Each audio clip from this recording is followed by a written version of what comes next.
And of course, it is 12 to 3 p.m. Monday to Friday. The show is called the Midday Rainbow Show. And right about now, we're going deeper, all right? It's called The Depth on a Tuesday edition.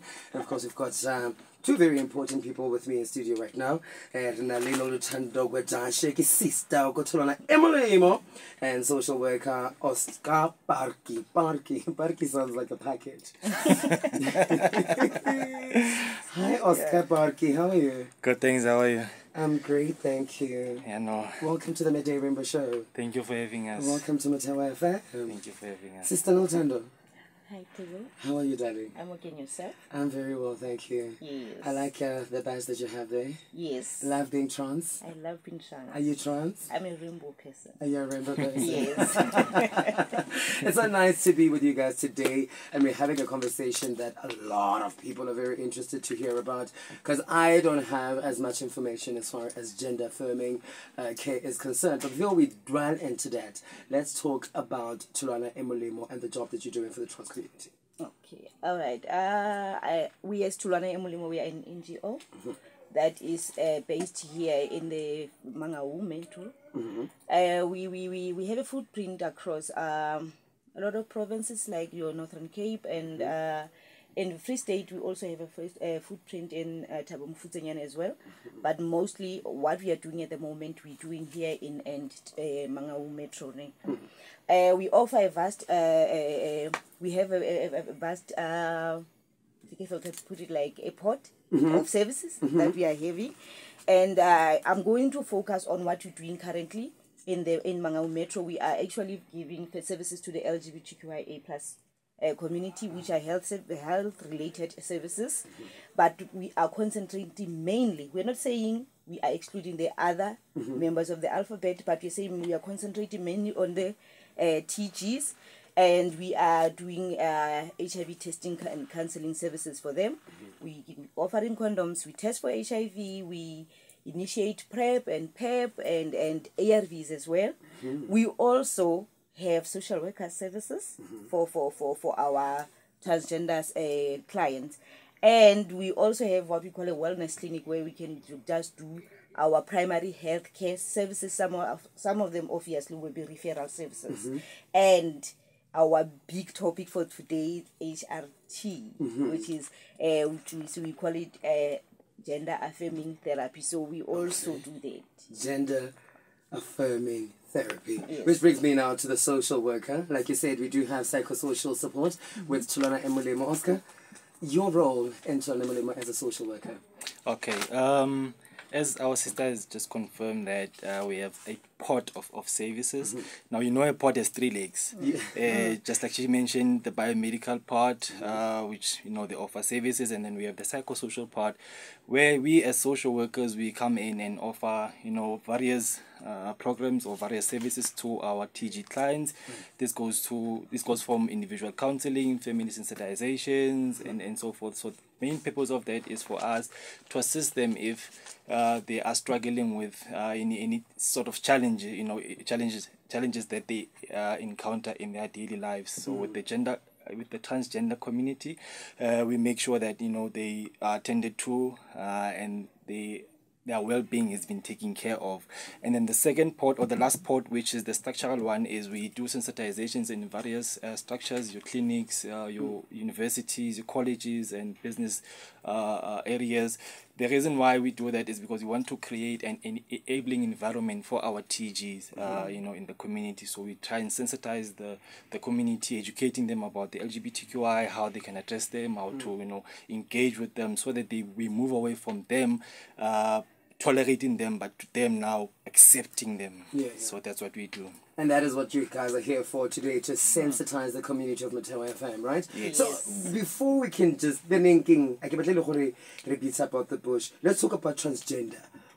For somebody sitting at home, a 70-year-old woman, 90-year-old man listening to the radio right now is like, TG, transgender, what are they talking about? How do we explain to people Hariri transgender?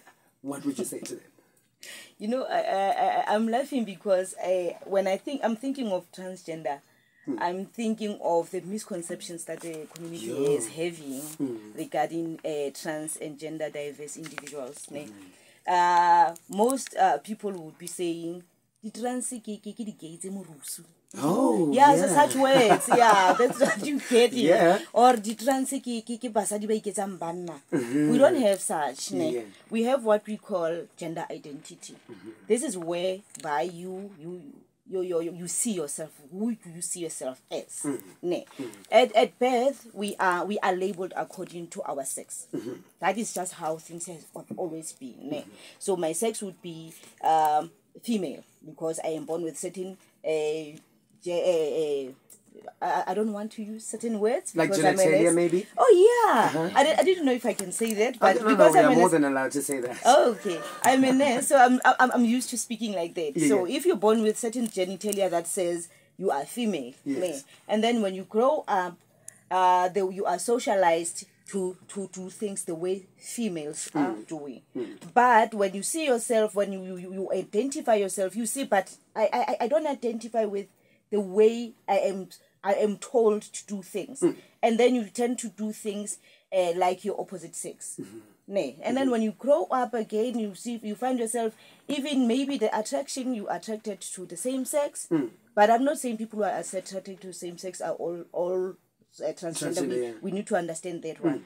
So you find with even your expression, you feel like I'm more comfortable expressing myself like the opposite sex instead of the way I'm told that I'm supposed to express myself. This is where now you find but whatever why when you see. So this person is only trying to do what we call social transitioning, meaning this person wants to align themselves with the way they feel about themselves.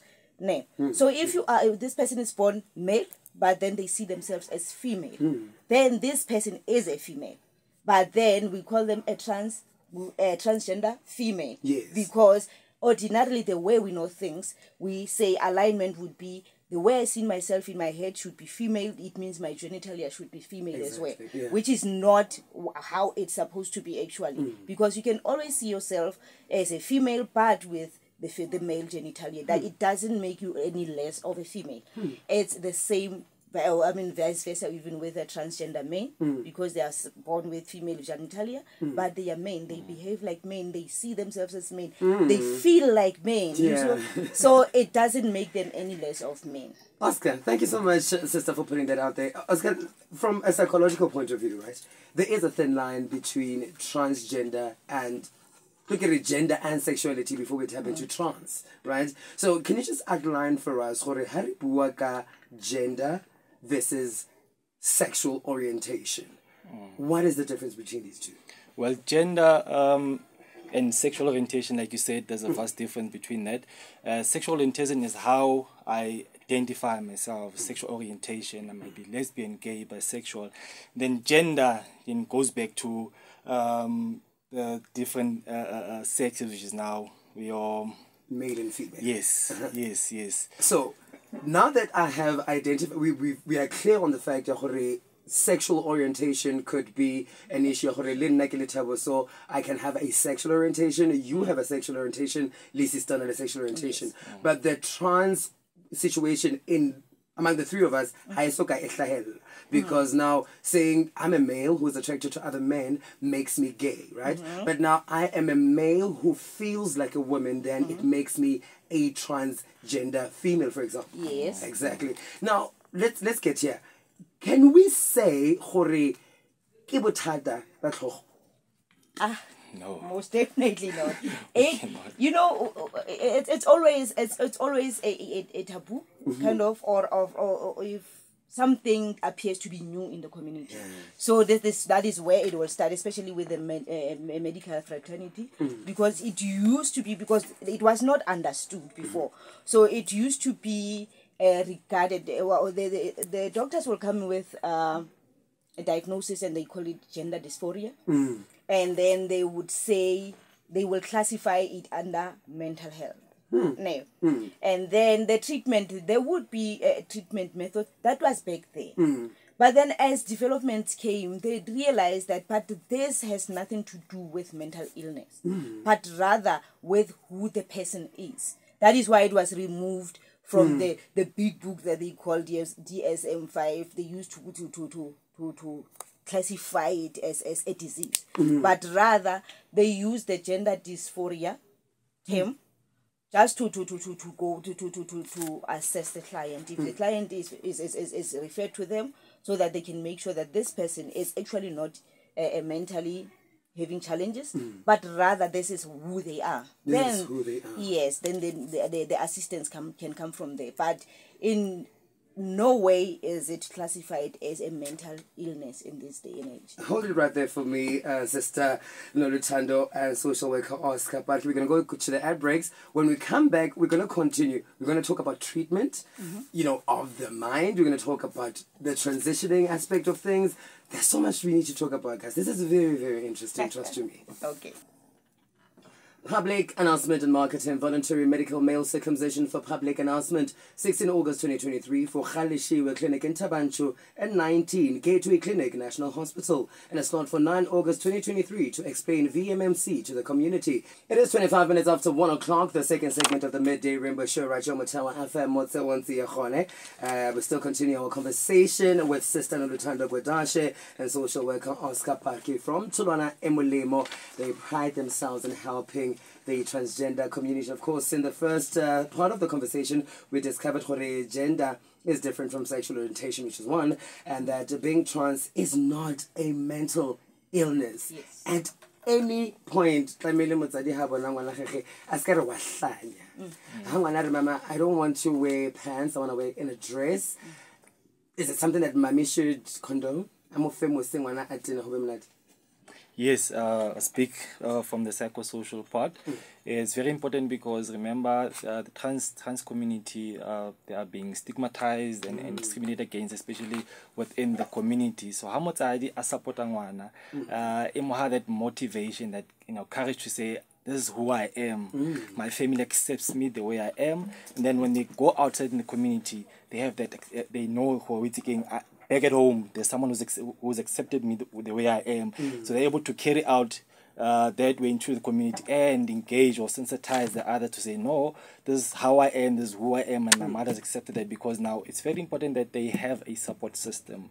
Very, very important, especially coming from your immediate parents or the biological parents, because if you don't, now you go into the community where now you're not accepted but tolerated, it's going to create a lot of challenges for you. That's why most would, resort to experiencing depression and loneliness, and they isolate themselves from the community because they're not accepted. They don't understand why people are not accepting me the way I am, you understand? And now it's very important, especially when coming again to gender affirming therapy, when there is support, it makes the whole journey easy for the client, because support is a key element, especially during the journey. You cannot go through this journey alone. You need support, whether it's family, whether it's friends, and it's important that they understand what you're going through. By that, you need to capacitate them. They need to, attend our sessions, Tholwana Molemo, engage with us on Facebook, so they begin to empower them with necessary knowledge or tools, so that they can assist, our clients, by creating that conducive environment for them.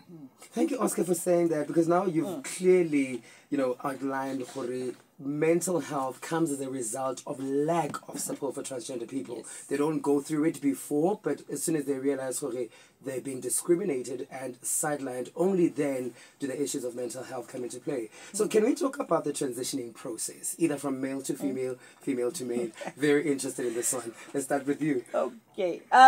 Before we can go even deeper, I just wanted to add on what our social worker just said now. The reason why you would find programs like ours having social workers, having professional nurses and other professionals, it's because this journey, it's not an easy one. You can never go through this journey alone, and we need each and every professional placed in that journey for a specific reason. We need to work on the behavior part. This is whereby the social workers will be assisting, and a little bit of the psychology part of things. And then we also have, before we can even come to us as nurses and doctors for the medical interventions, we need to sort out what is happening with you, your emotions, your mental state, your support, like our social worker has said. Then only then we can say you can start with the medical intervention, which is what we should be talking about right now.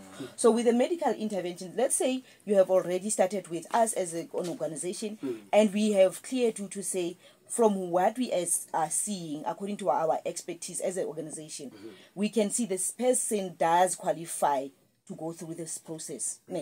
What we do is we refer, because we don't have psychologists in the organization, but we use our networks. We refer you to the psychologist, and the referral also is twofold. With that one, after the social workers have gone through the process to see that you are this transgender person who doesn't have any emotional or mental issues, then we can send you to a psychologist at a primary healthcare level. That can be a psychologist at the clinic, which will always you'll go through the same process, more or less, but remember the psychologist can dig deeper. Then from there, if this is a psychologist gives you a green light, then you can go straight to what we call the endocrinologist. This is now the medical part, where the specialists, the doctors, would say, we're going to do the physical tests, we're going to take bloods to check what is happening with your hormones and everything else that is physical that can actually hinder your process. So if there's nothing, then the doctors would put you on treatment. Let us say you are a transgender woman, assigned male at birth. Now, you are done with our social worker. Myself as a nurse, we have done the basic test. Your HIV testing is okay. And remember, I want to also highlight, with the HIV test results, it doesn't matter what type of results you're having. Whether you're HIV positive or HIV negative, it does not exclude you from qualifying for HRT. What our responsibility is to make sure that you are on treatment and you remain on treatment. If you are HIV positive, if you are HIV negative, we make sure that you remain HIV negative. Then we send you to the psychologist.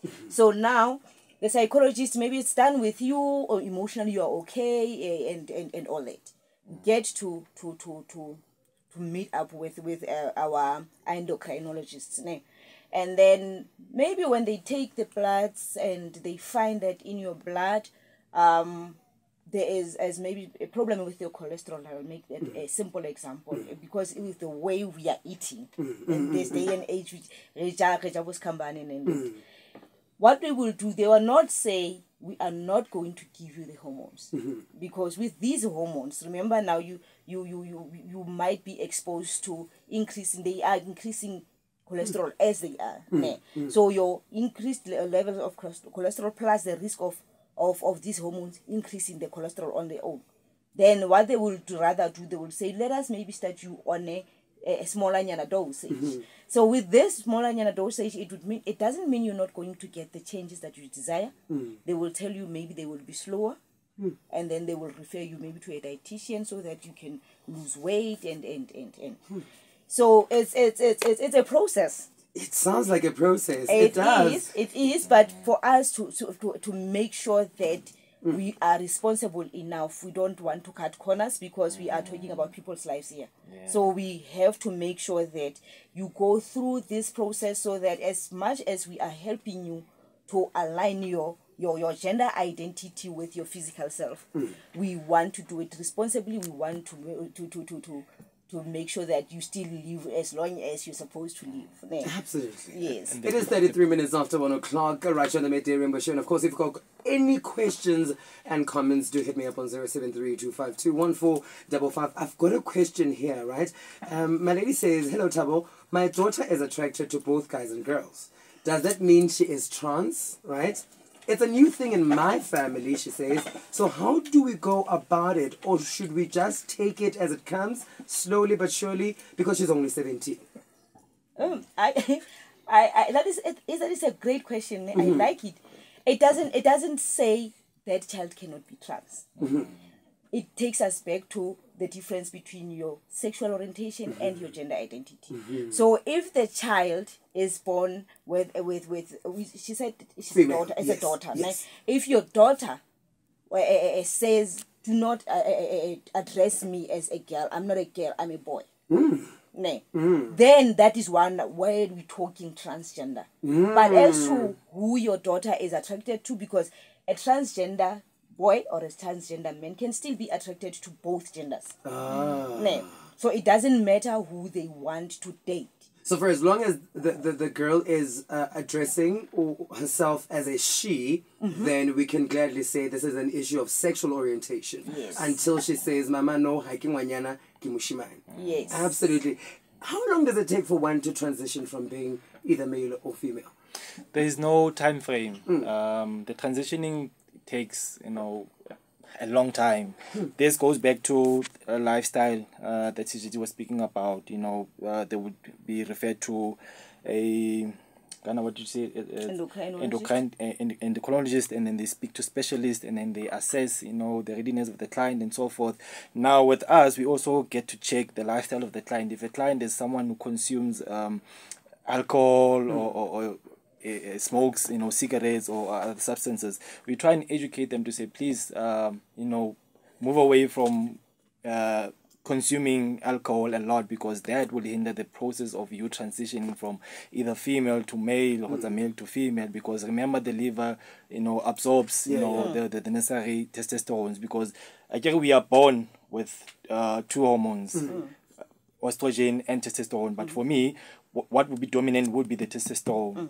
Now I want to transition because I identify myself as a trans woman, go through the whole process, get to endocrine clinic, they give me estrogen. So what it means is, with the one that was dominant, it's going to be suppressed now, because now I'm taking now that one hormone that I need in my body so that I can align myself the way I want to, you understand? So with that one also, the beauty of it is, going through the whole process, we have this thing here, aftercare service at Tholwana Molemo. You can go through the whole channels from your psychologist to your doctors, and then at the end you get to be initiated on HRT, what's gender affirming therapy. And now what then afterwards? Where do you go? That's where we also come in to say we offer aftercare service, because we understand it is very challenging for an individual to go through this journey alone. We have your support groups where your trans community will engage to say, how did you go through this journey? Please assist me. So we have that, because we don't want clients to go through the whole process and then at the end they desert us. We want them to still continue consulting with us, have that continuous relationship, because we understand the journey and we want to support you until the end, until you are self-reliant to be able to understand the changes that are happening in your body, psychologically, physically. With that way, you can say, no, the client is ready to be on their own. But again, we don't leave them. Continuously check on the client, whether we need to offer them biomedical service or psychosocial service. We continuously check on them to see how they are doing, since they've been on this journey. So we've seen a lot, well, I have personally seen more transgender females than I have transgender males, right? Yes. And with the transgender females that I would know, the top part, which is like your breasts, will be well developed, the face is smooth, normal beards, and so forth and so forth. Now the genitalia is the same. Does this at any point affect them psychologically, to say that the top part of my body is aligned to how I feel, but the bottom part of my body isn't? And I can only imagine that the surgery is very expensive, right? So how do we go about this particular one? To say that now that we've got your top part fixed, then how do we deal with the bottom part of your body? It's just one of those unfortunate situations for us here in the Free State, actually, because we don't have bottom surgery. But what we can do, like our social worker has said, we do continue with our psychosocial support, because that is with the hormones that you are getting. That part of the body cannot change from the hormones. No, it needs to be changed via surgery. So our government hospitals don't offer surgery, and unfortunately, most of the clientele that we're saving, they cannot afford such surgery. Privately, yes, they can be done, but even in private, you have to understand it's expensive, and the expertise, they are not that much in our country. So you find most people who have gone through this surgery, they have actually gone to other countries to do that. So at the moment, what we do, we're focusing on the hormones, and then we offer psychosocial support. We have support groups for our clients. And I've heard, there was a time where a client said to me, you know how beautiful I am, but I do not want a full image mirror in my house. Wow. Because that reminds me of what I need to see that I don't want in my body. I love this part of me, which is the top part. Yeah. But having to deal with the bottom part, it's really it's a torture. So we offer psychosocial services for that. That is the only thing that we can offer for now. But with the advocacy work that we continue doing, we are hoping that there would be ears that are listening here now that can fund, hopefully government can fund, because this is not cosmetic for us. It is not. We feel that surgery as well as the hormones, they are just as essential as any other healthcare services that we need in this country. But we need a lot of advocacy work in that space. Yes. I wanted to add a little bit on the changes. In the first 3 to 6 months, we tend to see changes like what you mentioned, your breast development. I know our transgender women, they love the breast development. With that, we don't have a problem. They love that. They enjoy having that, and it's very beautiful to see a transgender woman with their own breasts. But what they need to understand, that the development of breasts, just like with even the cisgender women, they will never be the same size. Look at it, you will have those Dolly Parton kind of ladies. But it's in their genes. It's in their genes. So even when you go and transition, what I usually say, I would say to our transgender ladies to say, but look at the ladies at home. The type of genes that you might be having. Absolutely. Yes. So those are things that we need to take into consideration. And the trans men, hey, they love the voice. And that happens within the... it happens from the onset when they're taking testosterone. You start hearing the changes in the voice. So I think with that, it gives hope to say at least there is something that is changing, even though this journey is a continuous journey. Other changes will come later on in life. But with those first changes, it's what they enjoy most. Absolutely. Thank you. You know, we've run out of time, but I think we need to have like a follow-up interview on this one. We need to have more talks on this issue. As you said, like advocacy is very, very important to help those that are finding themselves trapped in bodies that don't at all. But I want to, in closing, just before we go to the ad break, I want us to close it, right? Any last words, Oscar? Then we go to Sister Nolutando so that we can go to the ad break. No, thank you so much for the platform. Just two things from our side to our trans community, or the LGBTQ as a whole. Know that we deeply care about you. You do matter. So we are here for you. If you need any services, just contact us. Check out our Facebook account. We have our contact details are there. You can call us whenever you feel like talking. Our sisters are always available, and I'm also available. Take care of yourself, because we also want to see you be self-reliant enough, because that will make us proud to say this client is in a good state. So thank you so much for the platform. We hope we'll come back again for a second round. Absolutely. Sister? My last words is an invite to our LGBTQIA+ community. There is an International Youth Day celebration. It's a campaign event that is going to be taking place here in Bochabela. It is actually hosted by our stakeholder, which is Solstice Institute, together with the Department of Health, from 9 o'clock until 3 o'clock. Our youth, 15 to 24, come and see us. The services will be there. Even the same service that we're talking about, come to our stall when we were there, and then you will get to hear more about the services that we're having for you. Absolutely. Thank you so much, sister. And do continue to follow Tholwana Molemo on Facebook. And of course, we will be giving out some of the phone numbers. If you need them, hit me up on WhatsApp, 073-252-1455. Let's go to the ad break. When we come back, more music.